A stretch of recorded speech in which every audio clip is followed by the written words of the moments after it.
Hey friends, Peggy Hall here with you from thehealthyamerican.org. I want to ask you a question. Do you really want safer cocktails? Do you think that and I'm not talking about the ones that you drink, do you think that really is the issue here? This has been coming up over and over and over again for the last several years, even before all of the hogwash that was sloshed all over us. But this I don't know whether to call it a narrative or a meme or an issue or a talking point, is really getting on my nerves. And I believe that this is a huge distraction for the real issue at hand, which is medical freedom. Do you want medical freedom? Do you want the freedom to make your own medical choices for yourself and for your family? Or do you want the store clerk at Trader Joe's to make those medical decisions for you? Or the flight attendant on Southwest Airlines? Or the cruise director on whatever cruise ship you're going to take? Or your employer? Or your doctor? Or your child's college administrator? Do you want those people making your medical decisions? Do you think that if the government came up with a safe cocktail, don't you believe that that would be actually harder for you to fight this battle? So why in the non-spinning world is the narrative going on about having more safety and having more placebo trials and having more regulation? That is not the question. That is not the issue, in my opinion. I want to hear from you, and I am going to I actually want to hear from RFK Jr., and I would love to have that conversation with him if I ever have the opportunity to speak with him face to face. But because he has announced his candidacy for president, and because so many people are standing behind him and saying that he is, what did some people say? He's the closest thing that the United States has to royalty. Okay, do you want to live in a country where individuals are considered to be our superiors? Our kings and queens? We don't have royalty in this country for a reason, because it's a constitutional republic. Now, I'm not saying RFK calls himself royalty. I have never heard that, but he does talk a lot about his uncle and his father. Well, I want to hear what he himself has done and what he plans on doing. And what I've heard a lot of is his desire for safer cocktails.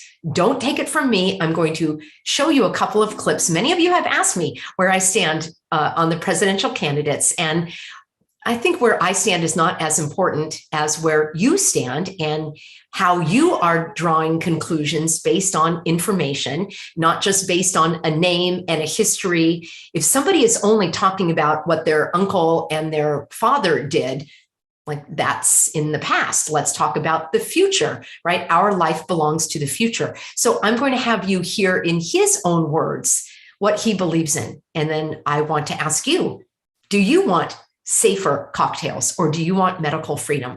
Let's start with this one. And I want you to take a look at this very interesting image here. So let me first share my screen, and then I'm going to enlarge this here for you. And what do you see in this? Isn't this weird, this background? This was at the University of Colorado Boulder, and it was a debate on fossil fuels. Now, if you've listened to my channel for any amount of time, you know that I believe this fossil fuel to be a misnomer.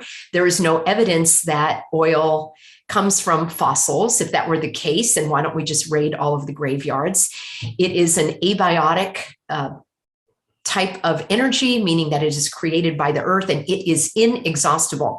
So I do take issue with the title, Debate on Fossil Fuels. However, this individual, Alex Epstein, who was in this debate with RFK Jr., has written a book about how we actually need this kind of fuel. It's the best thing for our economy and for our planet. And I will leave links for Alex as well. But the point that I want to draw your attention to is this is so weird that this was in 2018. And look at, they have the bandage over the mouth. I think that's really weird. So was this a type of predictive programming? I have no idea why those mouths are obstructed. Of course, I've never obstructed my breathing, and I never plan on doing so. But this is in RFK's own words about his stance on cocktails. So again, hopefully you'll be able to hear it. If not, you can read the subtitles and I will let you know what he says as well. Terrible investment for us to invest in carbon. It's coming I'll up. talk about, and by the way, I agreed to this debate. I would love it if somebody would debate me on the subject of vaccine. Since it seems to be a great interest of yours, I challenge you to debate me on it. And I'm going to tell you just what my position is. And my position is not anti-science. My position is exactly aligned with the National Academy of Science and the Institute of Medicine. People don't know my position because people call me an anti, but I'm not. I'm pro. I had all my children. I believe things should be tested, safety tested. People don't know. You cannot sue a company that makes vaccines that injures you, no matter how egregious the injury is, no matter how negligent that company was, no matter how toxic the ingredient. Furthermore, they're completely insulated, so there's no incentive for them to make vaccines safe. Furthermore, they're also exempt. They're the only medicine that's exempt from safety testing. All right. I'm going to come back to that, but there are a couple of things. And again, let me know in the comments if you were able to actually hear that or not with the new microphone. I'm not sure how all of that is working. But what I want to, let's see, what I wanted to say about that is there's a couple of things here. Number one, there is the ongoing narrative of testing for safety, of having these tests. Now, you may say, Peggy, that was several years ago. That was before the cooties, and now he has changed his position. He even has a movement, an organization called Children's Health Defense, which is all about health freedom. Well, that's my question. Is it really about health freedom, medical freedom, or is the stance really toward more safety? And I want to give you a definition of medicine. In many of his comments, he is equating the cocktails with medicine, saying that just like every medicine, the cocktails should be tested. They should be safety tested just like every medicine. All right, cocktails are not medicine, and here's why. Medicine, the definition is this: the science or practice of the diagnosis, treatment, and prevention of disease. Or it's a compound or preparation used for the treatment or prevention of disease, especially a drug or drugs taken by mouth. So number one, these are things that are not taken by mouth. They are injected into your bloodstream. Anybody that has ever taken a Benadryl by mouth or had the unfortunate experience of going to an ER and having the Benadryl administered via IV, anybody that has taken an antibiotic by mouth or has had the unfortunate experience, or maybe fortunate if it saved your life, of having antibiotics dripped into your system, into your bloodstream, you know that those are two very different things. So I take issue with this equating the cocktails with medicine as if they are medicine. But more importantly, what I want to do is ask these questions. All right. And these are questions that I would like to know from anyone, including RFK. And as I say, I've not had the opportunity to meet him. If I have that opportunity, I'm going to ask him these very questions, and I'm going to bring those up right here. So, in this other video that I'm going to play for you later, he starts out by saying, virtually every American would agree with me that we need more safety testing on these. I use the word cocktail just to not have the algorithm shut me down here. As you know, YouTube likes to shut my videos down in the middle of my sentences. So I would like to know what evidence he is using for that statement.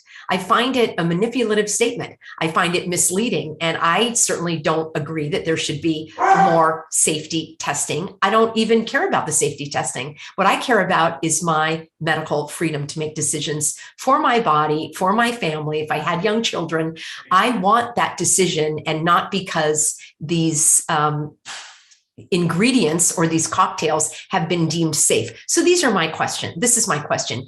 Do you want medical freedom, or do you want safer cocktails? So what exactly would these safety trials look like? That's my question.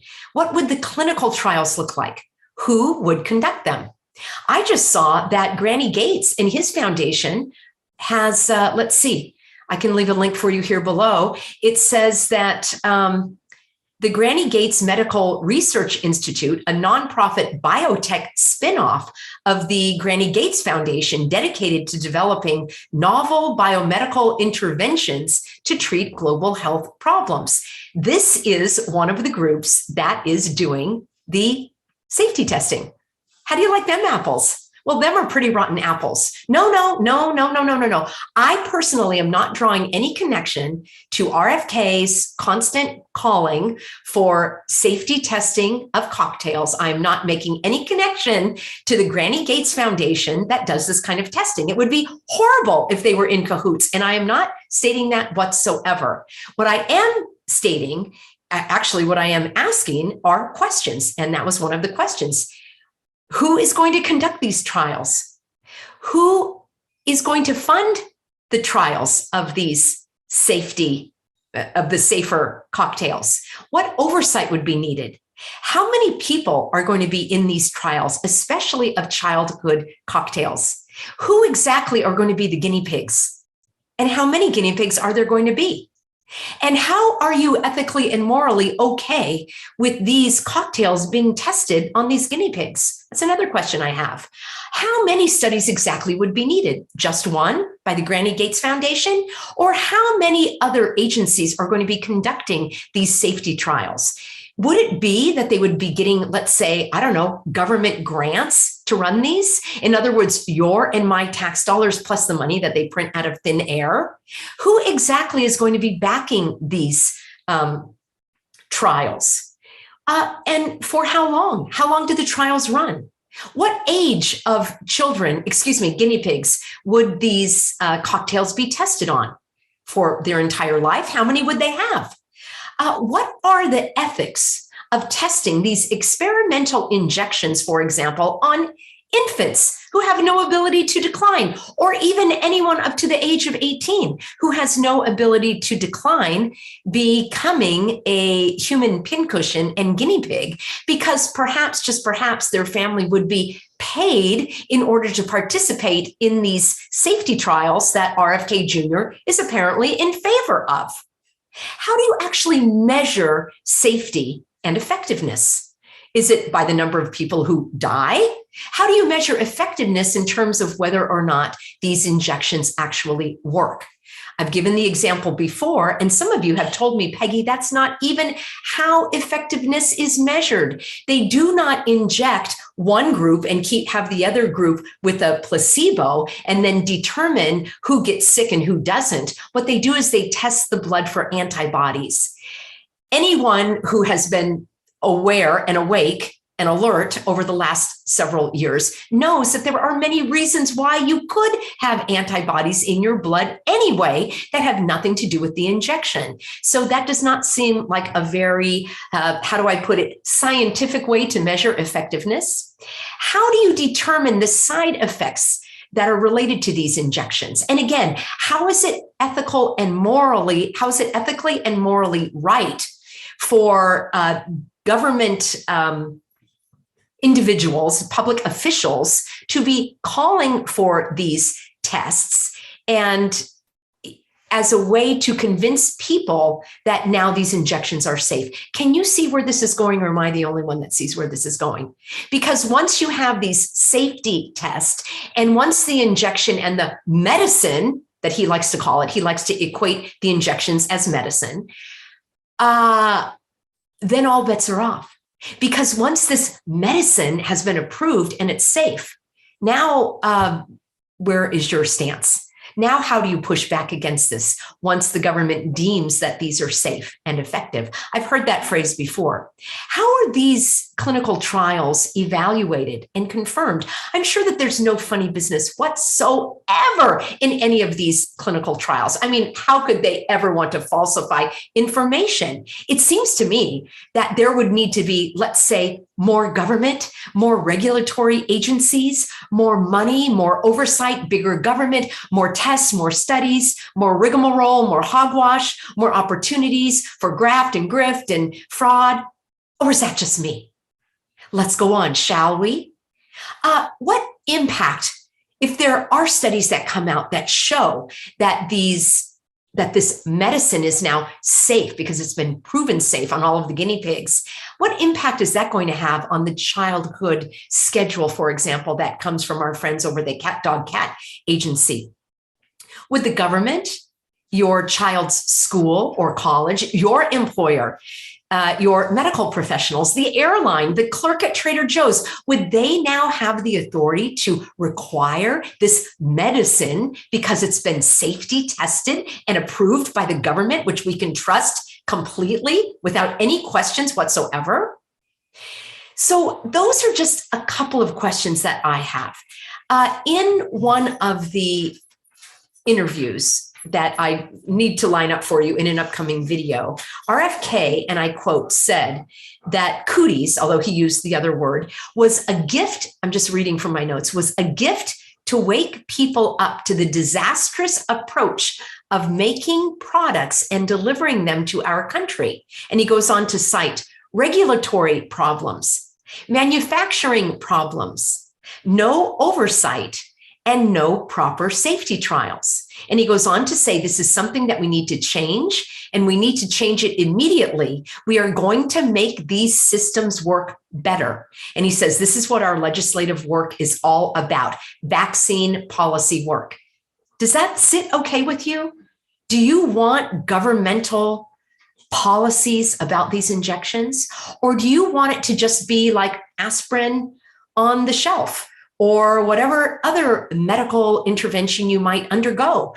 I don't want to have the government all up in my medical choices and my medical freedom. I actually don't want more regulation. I don't want oversight on manufacturing. And I certainly don't want safety trials, because that has never been, as I pose these questions, I have never had those questions answered. I've never even had them addressed. All I hear is about more safety. We need safer products. And he's not alone in this. Look at all of the other big names out there that this is what they talk about. They talk about all of the ingredients, all of the side effects, how we didn't know, rather than talk about the fact that you and I, and even they, have the right to make their own choices over their bodies. They have the right of no consent to any medical intervention that they don't want. In my view, this is like saying, well, kidney transplants are very safe and they're very effective and they're very necessary. Therefore, every adult over the age of 40 is now mandated by the C or fill in the government agency to donate a kidney because, science. And besides, how selfish of you. You have two and you only need one. And it's for the common good. Friends, that leads me to another topic that I've spoken about a lot on this channel, that there is no such thing as the common good in terms of our political system. Our political system was founded on individual freedom.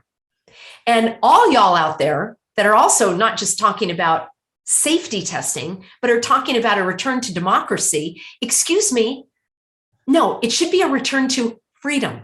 So I would like to hear these candidates speaking about restoring freedom and individual freedoms and individual liberty and individual rights and individual choices. I don't want to hear about public health.